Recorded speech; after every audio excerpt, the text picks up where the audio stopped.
আজকে আমি চলে এসেছি মোটা মহাদেবের মন্দিরে।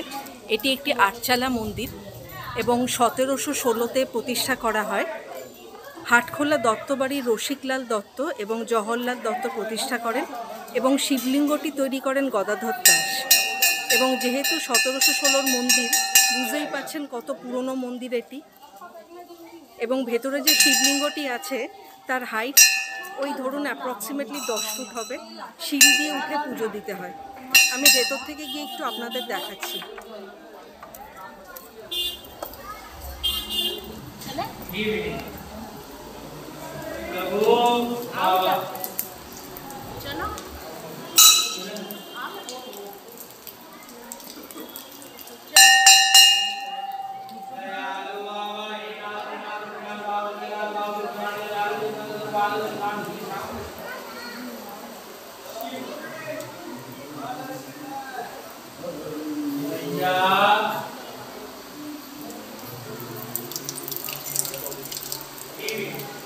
প্রচুর পুণ্যার্থীর সমাগম হয় এই মন্দিরে।